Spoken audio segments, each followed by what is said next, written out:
전송가 375장 하나님께 찬송 드리겠습니다.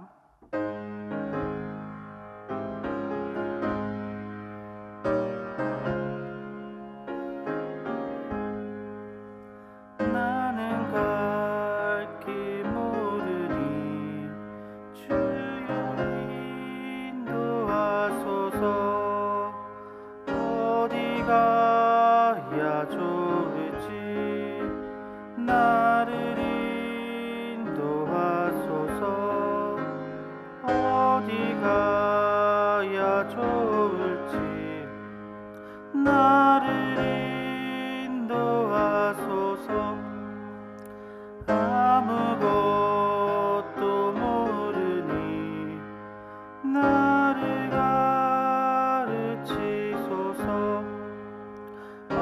어찌해야 좋을지 나를 가르치소서.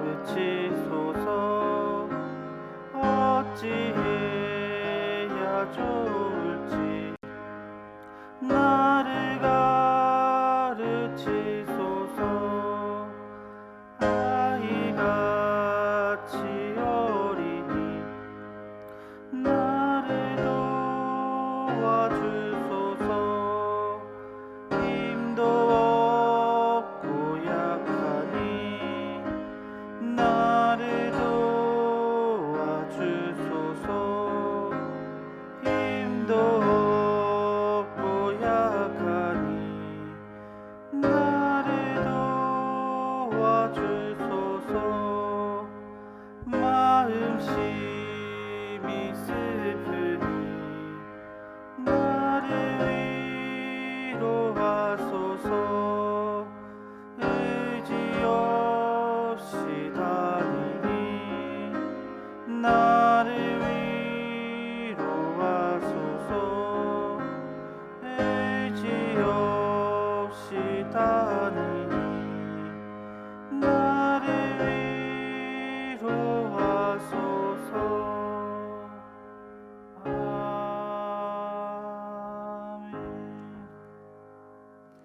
이 시간 기도 제목 가지고 함께 기도해 주셨으면 좋겠습니다. 어제 받은 말씀대로 우리 살아갈 수 있도록 기도해 주셨으면 좋겠습니다. 하나님, 우리가 하나님께 영광 돌리는 삶을 살아가게 하여 주시옵소서. 이 세계는 사랑을 실천하고 하나님께 믿음을, 그리고 우리가 가지고 있는 믿음을 다른 사람들에게 나누어 주는 삶 살 수 있게 하여 주시옵소서. 또 한 가지 우리 교회의 비전을 두고 기도하겠습니다.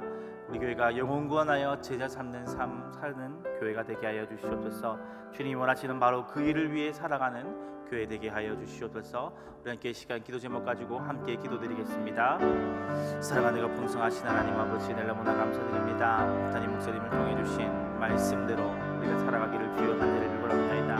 우리가 일주일 동안 살아갈 때에 우리의 제일 되는 목적대로 하나님께 영광 돌리는 삶을 살아가기를 주여 간절히 빌고나오니 하나님 아버지여, 하나님께 믿음을 그리고 이웃에게 사랑을 베푸는 자 될 수 있도록 주님 감독들을 주옵소서. 하나님 아버지여, 우리가 가진 것을, 우리가 가진 믿음을 다른에게 나누어주는 하나님의 영광을 바라보며 살아가는 우리가 되기를 주여 간절히 빌고나오니 우리가 하나님 아버지여, 우리가 하나님의 영광을 두고 살아가는 것이, 하나님을 위해 살아가는 것이, 하나님 아버지 우리가 행복한 길과 모순되지 않다고 우리 배웠습니다. 하나님 아버지, 우리가 하나님의 가장 행복한 길, 하나님 아버지 우리 인생의 가장 행복한 하나님의 영광을 위해 살아가는 삶을 살아가기를 주여 간절히 빌고나오니 우리가 곳곳 어디에 있든지 하나님 아버지 우리가 주님의 영광을 높이며 주님의 하나님 아버지 이름을 높이는 삶을 살아가기를 주여 간절히 빌고나옵나이다. 아버지 함께하여 주시옵소서. 은혜를 베풀어 주시옵소서. 하나님 아버지 주께 영광 돌리는 삶이 하나님 아버지 영혼 구원하여 제자 삼는 삶입니다. 하나님 아버지여, 우리에게 맡겨주신 이 사명, 교회의 존재 이유, 하나님 아버지여 영혼 구원하여 제자 삼는 삶이 우리에게 있기를 주여 간절히 빌고나오니 하나님 아버지여 은혜 베풀어 주시사 하나님 아버지 우리가 영혼 구원하여 제자 삼는 하나님 아버지 그런 교회가 되게 하여 주시옵소서. 하나님 아버지 답답한 하나님의 속을 하나님 아버지 화시원하게 먹이는 냉수와 같은 교회 되기를 주여 원하니 하나님이 원하시는 바로 그 교회, 영혼 구원하여 제자 삼는 교회, 하나님 아버지 20세기의 마지막 하나님 아버지 22세기의 하나님 아버지여 그 하나님의 그 마음을 끌어들이는 하나님 아버지 그 교회가 되기를 주여 간절히 빌고나오니 하나님 아버지 함께하여 주셔서 하나님 아버지 교회가 영혼 구원하여 삶을 살아가는 그런 교회가 되게 하여 주시옵소서. 함께 하시길 주여 간절히 빌고나옵나이다.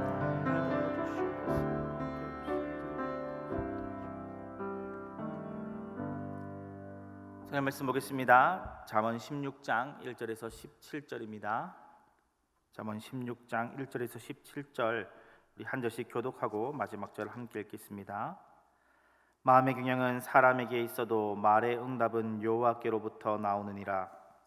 사람의 행위가 자기의 보기에는 모두 깨끗하여도 여호와는 심령을 감찰하시느니라.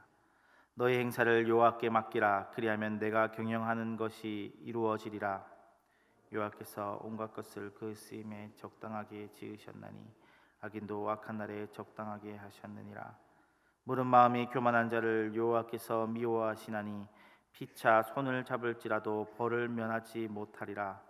인자와 진리로 인하여 죄악이 속하게 되고 여호와를 경외함으로 말미암아 악에서 떠나게 되느니 사람의 행위가 여호와를 기쁘시게 하면 그 사람의 원수라도 그와 더불어 화목하게 하시느니라. 큰 소득이 사람이 마음으로 자기의 길을 계획할지라도 그의 걸음을 인도하시는 이는 여호와시니라. 하나님의 말씀이 왕의 입술에 있은즉 재판할 때에 그의 입이 그르치지 아니하리라. 공평한 저울과 접시 저울은 여호와의 것이요 주머니 속의 저울추도 다 그가 지으신 것이니라. 을 행하는 것은 왕들이 미워할 바니 이는 그 보좌가 공의로 말미암아 굳게 섬이니라. 의로운 입술은 왕들이 기뻐하는 것이요 정직하게 말하는 자는 그들의 사랑을 입느니라. 왕의 진노는 죽음의 사자들과 같아도 지혜로운 사람은 그것을 쉬게 하느니라. 왕의 희색은 생명을 뜻하나니 그의 은택이 늦은 비를 내리는 구름과 같으니라. 지혜를 얻는 것이 금을 얻는 것보다 얼마나 나은고 명철을 얻는 것이 은을 얻는 것보다 더욱 나으. 함께 읽겠습니다. 악을 떠나는 것은 정직한 사람의 대로이니 자기의 길을 지키는 자는 자기의 영혼을 보전하느니라. 전통교회 사역을 하다가 가정교회 사역을 하면서 선배 목사님들에게 듣거나 혹은 이 컨퍼런스에서 사례 발표를 하면서 듣는 소리 중에 하나가 가정교회는 보기에 허술해 보인다는 것입니다. 하지만 그 모든 빈틈을 성령님께서 기가 막히게 메우신다는 이야기를 자주 들었었습니다. 처음에 그 얘기를 들었을 때는 얼마 되지 않았을 때라 그냥 그런가 보다 하고 지나갔는데 오늘 말씀을 다시 묵상하면서 말씀을 준비하면서 생각해 보니까 그게 바로 오늘 본문 말씀에 상응하는 삶이구나라는 생각이 듭니다. 우리는 어떤 일을 계획합니다. 그래서 준비도 하지만 하나님께서 개입하실 수 있는 틈을 항상 열어놓는다는 가정교회의 이 그런 표현이었던 것 같습니다. 바로 우리가 일을 계획하지만 하나님께서 개입하실 여지를 열어두는 것, 바로 하나님이 주 되심을 인정하는 것입니다. 우리는 최선을 다해 계획도 세워야 합니다. 하지만 그 계획이 하나님의 뜻인지도 물어봐야 하고 일의 진행의 과정에 있어서도 이것이 하나님이 기뻐하시는 방법인지 혹 다른 방법을 원하시는 않는지 그 모든 것을 열어두어야 합니다. 하나님께서 개입하신다고 생각할 때 우리는 그것을 겸허히 받아들여야 합니다. 1절이 우리에게 이야기하고 있는 것처럼 마음의 균형은 사람에게 있어도 말의 응답은 여호와께로부터 나오기 때문입니다. 인간의 활동과 인격의 총체성을 압축하여 하는 표현되는 기관이 바로 이 몸의 기관이 마음과 입입니다. 마음으로 생각하고 입으로 결단한 것을 이렇다 저렇다 말하기 때문입니다. 인간이 아무리 생각하고 판단하지만 하나님께서 우리가 계획한 일에 대해 이렇다, 된다, 안 된다, 이건 이렇게 변경될 것이다 이렇게 말씀하시면 그 말씀대로 되기 때문입니다. 천지도 하나님께서 말씀하시면 그렇게 만들어졌는데 절대자이신 하나님께서 말씀하시면 감히 인간인 우리가 어찌 계획한다고 해서 그렇게 되겠습니까? 지혜서들이 우리에게 가르쳐주는 공통된 지혜 중 하나가 우리는 피조물에 불과하다는 것입니다. 우리는 언제나 영원히 살고 내 마음대로 모든 것이 될 것 같지만 언제나 우리 위에 하나님이 계시다는 것을 잊지 말기를 지혜서들은 계속해서 거듭 우리에게 권고하고 있습니다. 그래서 중요한 것 중에 하나가 바로 일의 의도입니다. 2절 그리고 5절과 8절에서 하나님께서 우리의 마음을 보고 계심을 계속해서 이야기하고 있습니다. 하나님께서 교만한 자를 멀리한다 말씀하시고 하나님을 경외하며 악에서 떠나라고 권면하고 우리의 행위가 여호와를 기쁘게 하면 원수도 화목하게 하신다 말씀하시고 또 소득을 벌 때 공의롭게 번 것인지 아닌지 본다 하시는 것은 하나님께서 우리가 일을 계획할 때 그리고 일을 실행할 때 우리를 예민하게 보고 계신다 하시는 것입니다. 사람들은 속을 수 있습니다. 심지어 나도 나에게 속을 수 있습니다. 하지만 하나님은 아니십니다. 내가 내 욕심을 숨기고 아무리 겉은 번지르르하게 멋지게 계획을 세운다 할지라도 주님은 우리의 중심을 통찰하십니다. 결국 끝이 좋으면 다 좋은 거 아니냐? 좋은 게 좋은 거 아니냐? 성경은 결코 그렇게 이야기하고 있지 않습니다. 일의 과정도, 일의 의도도 하나님께서 다 보고 계십니다. 따라서 우리는 늘 우리를 감찰하시는 하나님을 생각하며 일을 계획하고 일을 진행해야 합니다. 그렇지 않으면 아무리 멋지고 빈틈없이 세워진 계획이라 할지라도 하나님께서 그것을 모래 위에 지은 집처럼 만드실 것이기 때문입니다. 따라서 우리는 일을 계획하고 진행하는 가운데 늘 주님 앞에 우리의 마음을 두면서 일을 시작하고 또 일을 진행해야 합니다. 늘 기도하며 하나님께 물으셔야 됩니다. 하나님, 내가 정말로 선한 의도로 이것을 진행하고 있는 것이 맞습니까? 내 욕심을 하나님을 위해서라고 얘기하고 있지만, 다른 사람을 위해서라고 얘기하고 있지만 내 욕심대로 하고 있는 것은 아닙니까? 하나님, 내가 지금 이 일을 진행하고 있는데 이 일이 정말로 하나님의 보시기에 선한 것이 맞습니까? 하나님이 원하시는 방법대로 지금 하고 있는 거 맞습니까? 이렇게 기도하고, 때로는 하나님, 그 모든 것이 하나님 앞에 가하지 않다면, 하나님 보시기에 선하지 않다면 이 모든 일을 거두어 주십시오. 하나님께서 나의 일의 최대의 방해자가 되어 주십시오. 그렇게 기도하는 것이 어쩌면 지혜로운 일인지 모르겠습니다.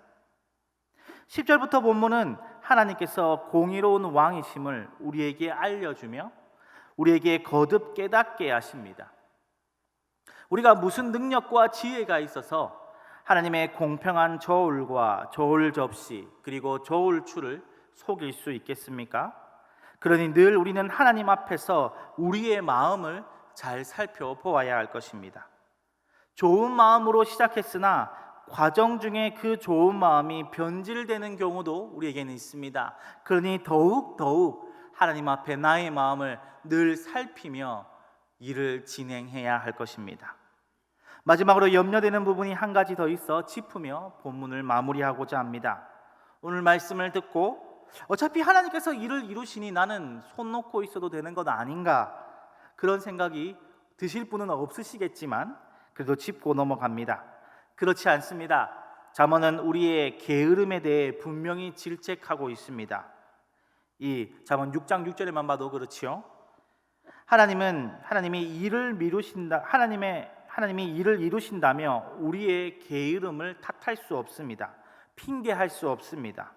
오늘 말씀은 하나님께서 우리를 살피시니 더 치열하고 더 적극적으로 하나님의 말씀에 순종하며 자신을 늘 살피며 일을 진행하라는 이야기입니다. 우리가 선하게 주님의 일을 준비하고 진행할 때 하나님께서 도우실 것이니 더더욱 그러해야 할 것입니다. 우리가 부디 지혜롭게 일을 준비하고 진행하여 모든 일에 하나님의 도우심을 경험하는 저와 성도님들 되시기를 바랍니다. 기도하겠습니다. 사랑하는 은혜가 풍성하신 하나님 아버지, 오늘도 새벽을 깨워 주님 앞에 나온 우리 성도님들 주님의 은혜를 다하여 주시고 주의 복을 다하여 주시옵소서. 하나님 앞에 모든 일을 물으며 하나님께 자기를 살펴보며 나오길 원하였사오니 하나님께서 일하고 경영하는 그 모든 일 가운데 주님께서 함께하여 주시고 하나님의 일을 이루어 주시옵소서. 오늘도 우리 성도님들 어디 가나 주의 모습을 드러내고 주님께 영광 돌리는 삶 살 수 있도록 하나님 늘 함께하여 주시옵소서. 모든 말씀 예수님 이름으로 기도드렸습니다. 아멘.